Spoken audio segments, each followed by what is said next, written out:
Salut, c'est Alex. Moi c'est Lars. Si vous aviez un conseil à donner à quelqu'un qui souhaite partir, ce serait lequel? Fais-le.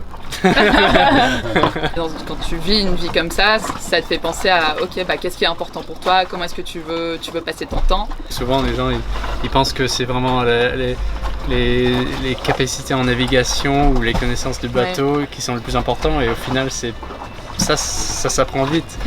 C'est les autres choses qui sont plus compliquées. Si on a une carrière sur Terre, c'est pas possible de continuer le travail de 9h à 6h le soir. Ceci dit, ça ouvre des opportunités de réinventer une carrière différente. Sortir de ça, c'est vraiment difficile au début. Mais c'est possible, ça ouvre des portes à d'autres choses et à un mode de vie qui soit peut-être plus aligné avec tes valeurs, avec ce que tu trouves important dans la vie. Il faut bien définir son pourquoi, il faut bien comprendre ce qui te rend heureux. D'être en connexion avec la nature, pour moi, ça a toujours été quelque chose que j'ai voulu avec ma vie.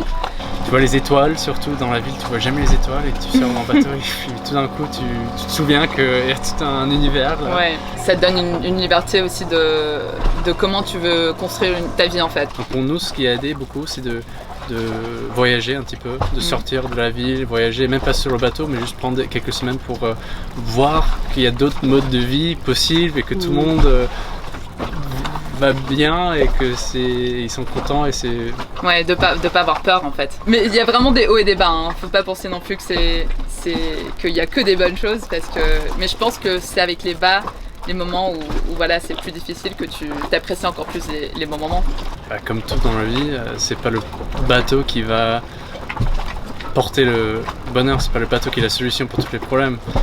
Si on n'est pas heureux avant, il y a des chances qu'on ne serait pas heureux sur le bateau non plus. Plus généralement, ce que je trouve le plus difficile, c'est de trouver un équilibre. On apprend beaucoup sur soi-même et ce qui est important pour nous. Ouais, ça devient un peu intense, c'est l'heure que, ouais, il est temps qu'un d'entre nous se baigne, je pense. Je pense que c'est l'heure de baignade pour toi. Avoir un peu de prévisibilité sur la semaine, ça c'est pas toujours évident sur le bateau. Ouais. Faut lâcher prise un petit peu. Souvent les gens qui ont fait la décision de vivre cette vie et partir de la vie sur Terre et vivre sur un bateau, c'est souvent des gens super sympas et intéressants. C'est aussi une expérience incroyable de pouvoir vivre ça en couple, je pense.